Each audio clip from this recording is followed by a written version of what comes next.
Ladies and gentlemen, welcome to AzizDrives. We are in Oman, Salalah, and maybe you have seen the vlog up until now. It is a beautiful place and it's absolutely sick that we are here with a very interesting car company. And I can finally reveal it. It's Audi, okay? They invited us to film the new E-Tron GT 2024. You have never seen this car before. But before we start the review, make sure to leave a like, subscribe, comment which car you want us to review next. Let's begin. They've changed a variation of things, but there's a bunch of stuff that I can't tell you about, like the power figures, like the exact weight, how much reach we actually have with it. But I can tell you about certain stuff that they changed. And let's begin with the looks, okay? So first of all, the front mask looks a little bit different. It still has this E-Tron GT style, of course. It has very beautiful headlamps, for example. I mean, just at the side note, let's be honest, if I could choose an electric car to look a certain way, I would go with this way. I mean, it's beautiful. The whole platform, the proportions are absolutely sick to look at. It's really a great car. And if there would be a V12 sitting here or a V10, nobody would talk shit about it. It's beautiful. It's a fantastic looking car. So I just want to get that out of the way straight ahead before we start talking about anything. It's a fantastic looking car. It really looks beautiful. We have beautiful headlamp designs. Nice openings here, of course, for cooling the brakes, cooling the batteries. We have a very nice, beautiful paradigm here, actually. 3D effect, very nice looking. It's really a nice looking car. I love the proportions of it. It's a Gran Turismo. It looks great. It feels great. It's really a beautiful car to look at. And something very important, we have a bunch of changes underneath here.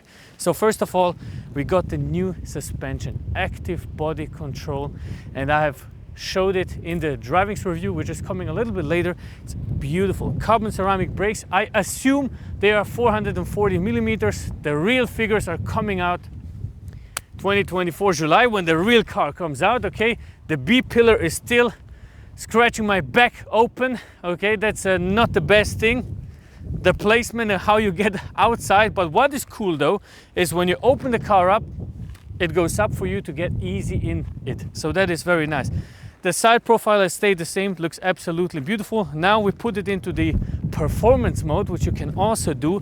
It lowers it down, lower than an R8, man. It's lower than an R8. The ground clearance is lower and it looks great. I mean, look at that. All the angles at it. It's really a beautiful looking car. Little spoiler here. The major changes in the back are this diffuser. So when you look at it, it's massive. It's really, really big. I mean, it really looks nice. The separation of the black with the beautiful car here. I don't think they changed a lot with the taillights, to be honest.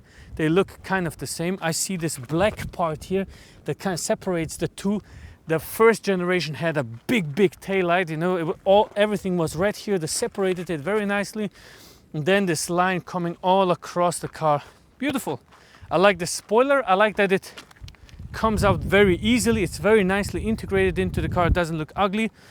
Yeah, and that's about it for the exterior. I mean, what else could you possibly want? It's beautiful. And I'll show you one thing, the easy entry. You see that? This is the comfort entrance mode of the Audi E-Tron GT. So when you open the door, it jumps up so you can get into the car easier. I will still scratch my back open though, but I can get inside a little bit easier. Welcome to the interior of the Audi E-Tron GT from 2024. And as you can see, they're hiding everything from us because this is the actual prototype. I'm driving one of the only prototypes they have. It's crazy. So what I can show you though is the steering wheel. It has a new design, looks very fancy, beautiful Alcantara. This is really a good Alcantara. It's really not sticky. It's a very nice feel. The steering wheel feels also great, and the touch screen that are integrated into the steering wheel also feel brilliant. We have this 3D kind of, we don't have the actual rings anymore. They printed it on it. I would love the rings a little bit more, to be honest. But the steering wheel looks beautiful, feels beautiful. And I think at this point, friends, we should take it for the drive. All right, ladies and gentlemen, we are driving the Audi E-Tron GT prototype car 2024, exclusive for us. All right, it's not just like I'm making this shit up, we're actually driving it. And this is how the car, yeah, this is almost how the car will be. There will be different tires, etc. But I wanted to tell you about the active body control the most, because this is what is really fascinating about this car. And the special thing is, when you accelerate and when you go into a corner, the car is able to move its body around that to kind of give you a seamless feel while you go into the corner. For example, when I go to the left side, the car will lean into the corner so it doesn't roll over. You understand? And when I go to the opposite direction, for example, on the right side, it does the same thing. It leans into the corner, just like when you're driving a motorcycle, for example. It really helps with the passengers and the people sitting inside the car not feeling anything. And let me tell you this, in comfort mode, this car is really one of the most incredible cars to drive. It is so luxurious almost. It's really, really easy to drive and you don't feel anything about the road. Double glass, of course, you can't hear anything. It's so silent. But when you go to sport mode, for example, no, dynamic mode, performance mode, it changes completely.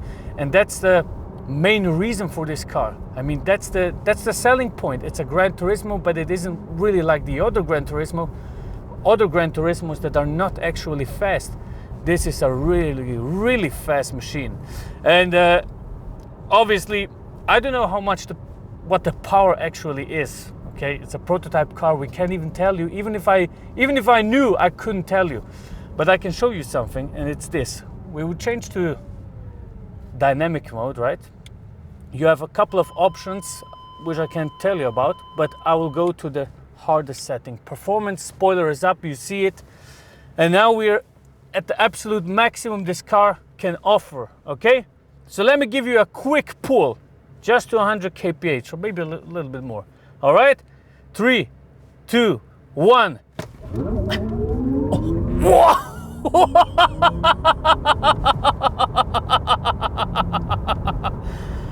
Oh my God, that was 140, man, and I almost passed out. Just so you understand what that was here. 140, you can time it yourself. I literally almost passed out, man. And you know, I'm really a combustion engine guy. I love petrol engines for the experience. But I can't deny that the performance that this car brings to the table is absolutely sick. Nothing with rolling over anymore here. We have a sport suspension now, basically. No active body control, for example. It doesn't, when you accelerate in comfort mode, it kind of, when you accelerate, it puts the car down to the front part goes a little bit down so you don't feel the acceleration that way. And when you brake, it goes up. So just like a helicopter. Here, we're set to performance mode, and look at this now. Oh, the acceleration is just unbelievable. And the brakes, carbon ceramic brakes, absolutely sick.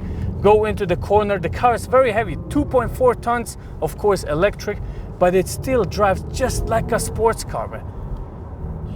They really improved the steering wheel performance, the whole thing, how it goes into the corner. And this is not even the final tire.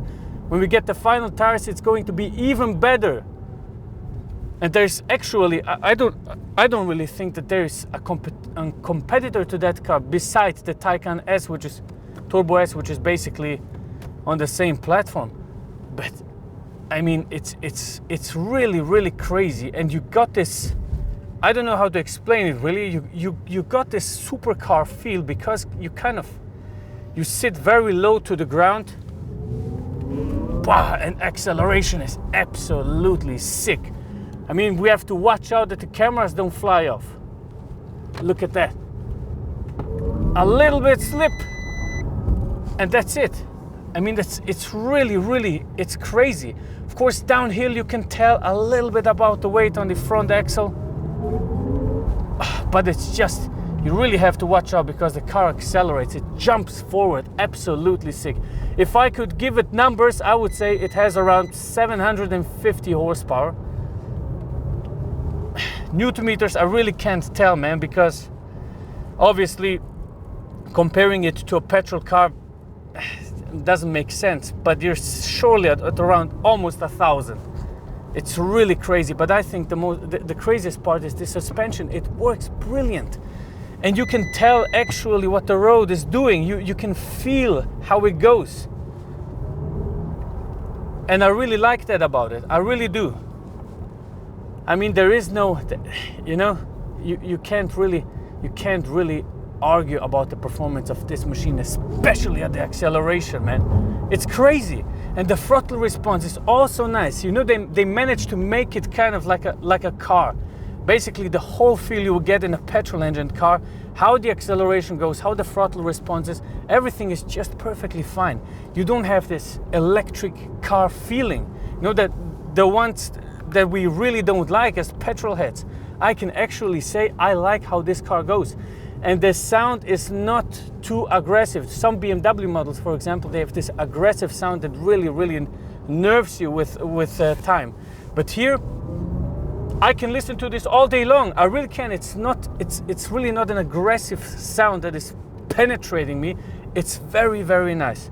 You know, getting a little bit of emotion when you're driving is really the most important thing for me. And I feel brilliant driving this car, especially doing this one more time, the acceleration. All right, let me give you a quick pull again, and then we'll talk a little bit more about comfort mode. All right. Have a look at the throttle response. Look at that.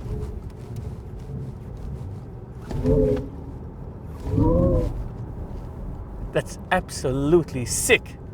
Okay, let me just drive over this because I don't want to risk anything. Oh, perfectly straight road.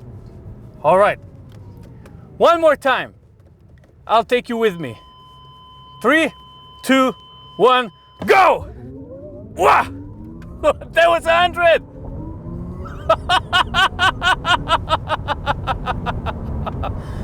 Holy fuck, man! Oh, that was almost 170. I don't know if I'm even allowed to say it. It's sick. It's absolutely sick. Let me put it into comfort mode because I want to show you something. Just press here, comfort, and then we have to put it into the tilting, and I think everything is set ready.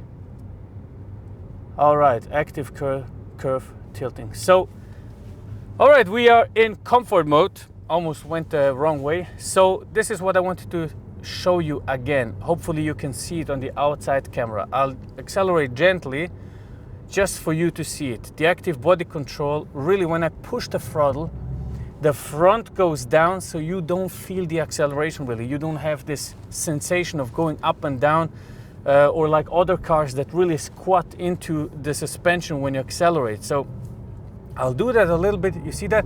I can actually tell that the front goes down. And when I release the throttle, it just goes up to normal level. And when I brake, it kind of goes into a squat, so you don't feel that you're actually braking. Your body is never moving, interestingly, and that's the main thing for the car. And also when you lean into a corner, obviously you can only tell it from 2024 in July when you get the car, because I got premium access, okay? You know, when I go into a corner, I can actually tell it's leaning into it, and when I then go straight, I can tell how the car lifts its nose up to the normal position. So that is very, very interesting. It's fantastic, and overall, they changed a bunch of things. I mean, they really did a great job with the car. It really feels brilliant to drive, even for a petrol head like I am. It's great. It's a great experience. Sorry about that. And overall, I mean, we'll see the real life value and reach and all of that they did when the car comes out. But they told me they improved the reach, they improved the overall drivability, the comfort. You saw it firsthand. So I guess that makes the car really a great, it makes it one of the best electric car there is. And if I could choose an electric car, I said it in another video, I would say I would go with the E-Tron GT RS. I think that is one of the best cars Audi has ever produced. Or the Taycan Turbo S, of course, whether you have the preference for one of those. But loved it. Judge me for it. Loved it. All right? Thank you very much for watching.